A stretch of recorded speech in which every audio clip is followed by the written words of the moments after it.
Assalamualaikum warahmatullahi wabarakatuh. Perkenalkan, saya Gina Zaipa, peserta Latsar Bapelkes Cikarang Angkatan 38 Kelompok D dari Rumah Sakit Jantung dan Pembuluh Darah Harapan Kita. Pada kesempatan kali ini, saya akan menjelaskan mengenai analisa isu aktual instansi menuju smart governance.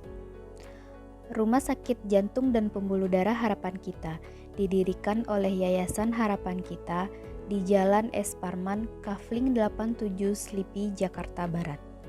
Rumah sakit ini diresmikan pada tanggal 9 November 1985. Adapun visi dari Rumah Sakit Jantung dan Pembuluh Darah Harapan Kita adalah menjadi pusat kardiovaskuler berkualitas setara Asia. Sedangkan misi Rumah Sakit Jantung dan Pembuluh Darah Harapan Kita adalah menyelenggarakan pelayanan, pendidikan, serta penelitian dan mengembangkan kardiovaskular berkualitas. Terdapat 3 jenis pelayanan yang ada di Rumah Sakit Jantung dan Pembuluh Darah Harapan Kita, yaitu rawat jalan yang terdiri dari kardiologi umum, bedah jantung, unit gawat darurat, klinik eksekutif, preventif, dan rehabilitatif. Kemudian ada pelayanan rawat inap yang terdiri dari perawatan umum untuk dewasa dan anak-anak, perawatan eksekutif, VIP, super VIP, dan suite room, perawatan intermediate bedah dan intermediate medikal, perawatan intensif, dan perawatan isolasi. Kemudian ada jenis layanan penunjang yang terdiri dari laboratorium 24 jam, radiologi, diagnostik invasif, diagnostik non-invasif, dan farmasi. Ruang rawat inap eksekutif Sukaman merupakan ruang perawatan bagi kelas VIP, super VIP, dan suite room. Selama kurang lebih 1,5 bulan saya bertugas di ruang eksekutif Sukaman. Saya mengidentifikasi beberapa isu di antaranya. Yang pertama, belum optimalnya monitoring pasien safety, khususnya risiko infeksi, di ruang rawat inap Sukaman Rumah Sakit Jantung dan Pembuluh Darah Harapan Kita. Yang kedua, kurang optimalnya edukasi pada pasien dengan PPM di ruang Sukaman Rumah Sakit Jantung dan Pembuluh Darah Harapan Kita. Yang ketiga, belum optimalnya pengisian survei kepuasan pelanggan di ruang Sukaman Rumah Sakit Jantung dan Pembuluh Darah Harapan Kita.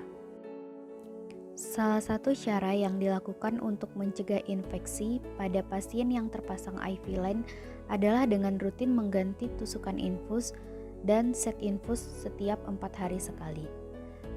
Dan pada pasien yang terpasang vena dalam dengan mengganti set balutan dengan transparan dressing setiap 3 hari sekali atau jika rusak. Cara yang dilakukan sebagai pengingat adalah dengan memberikan penanda tanggal terpasang dan tanggal penggantian pada kertas kecil yang ditempelkan di line infusan dan balutan.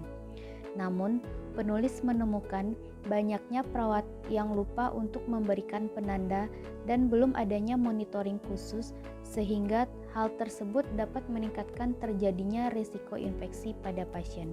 Oleh sebab itu, saya menemukan isu mengenai belum optimalnya monitoring pasien safety atau risiko infeksi di ruang rawat inap Sukaman Rumah Sakit Jantung dan Pembuluh Darah Harapan Kita. Pasien dengan PPM membutuhkan edukasi yang optimal, baik mengenai aktivitas maupun pemantauan tanda-tanda infeksi pada luka pos pemasangan PPM. Saya mengidentifikasi seringnya pasien menanyakan mengenai pembatasan gerak pada area pos pemasangan PPM dan sering merasa takut untuk melakukan mobilisasi.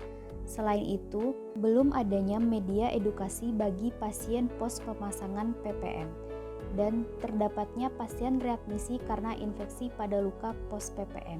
Oleh sebab itu, saya menemukan isu kurang optimalnya edukasi pada pasien dengan PPM di ruangan Sukaman Rumah Sakit Jantung dan Pembuluh Darah Harapan Kita. Rumah Sakit Jantung dan Pembuluh Darah Harapan Kita telah menyediakan form survei kepuasan pasien dalam bentuk digital, yakni terdapatnya dalam web rumah sakit dan dalam bentuk QR kode yang dapat diakses di ruangan. Survei kepuasan pasien seharusnya diberikan kepada pasien ataupun keluarga pasien setelah mendapatkan pelayanan dari rumah sakit. Namun, tidak semua ruangan yang berkomitmen secara rutin untuk memberikan survei kepuasan pelanggan kepada pasien setelah pasien mendapatkan perawatan.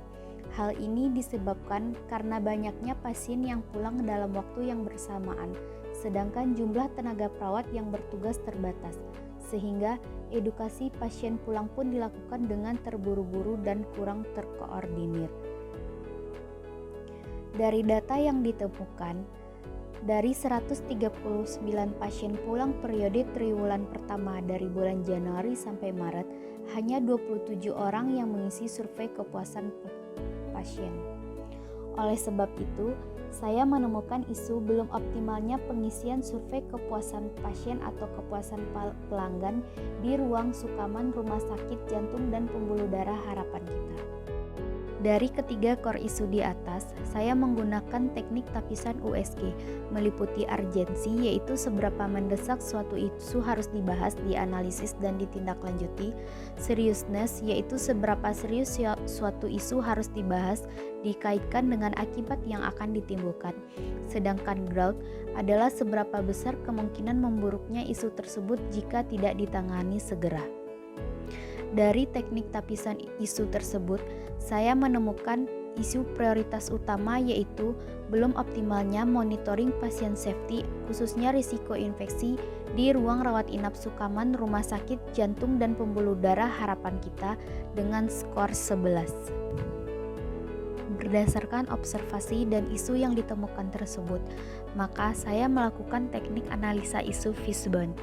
Fishbone diagram akan mengidentifikasi berbagai sebab potensial dari suatu efek atau masalah dan menganalisis masalah tersebut melalui sesi brainstorming dengan berupaya memahami persoalan dengan memetakan isu berdasarkan cabang-cabang terkait. Material, belum adanya tools atau pengingat, dan perawat banyak mengerjakan pekerjaan di luar bidangnya. Metode, penanda diberikan menggunakan kertas. Dari manusianya sendiri, perawat lupa memberikan penanda dan keterbatasan perawat dalam memantau. Untuk measurement, belum optimalnya monitoring dampak jika isu tidak diselesaikan, yaitu yang pertama terjadinya plebitis, yang kedua memperpanjang hari rawat. Usulan gagasan kreatif yang diusulkan dari digital membuat pemantauan di Google Spreadsheet bagi pasien yang menggunakan IV line. Kemudian menambahkan kolom di EMR untuk pemantauan tanda-tanda infeksi atau penambahan catatan di EMR untuk pasien-pasien yang terpasang IV line. Secara langsung, yaitu dengan memberikan sosialisasi kepada perawat tentang penggunaan Google Spreadsheet dan penambahan di CPPT, kemudian melaksanakan monitoring dan evaluasi. Keterkaitan isu dan penata laksanaan isu dengan Smart ASN. Yang pertama, menguasai IT, di mana ASN memanfaatkan aplikasi-aplikasi produk IT untuk meningkatkan tugas dan fungsi dalam pelayanan. Yang kedua adalah entrepreneurship, yaitu mampu melihat peluang untuk melakukan perbaikan-perbaikan. Dan yang ketiga, hospitality, yaitu ramah dan santun dalam memberikan pelayanan. Sekian penjelasan saya mengenai analisa isu aktual instansi. Terima kasih.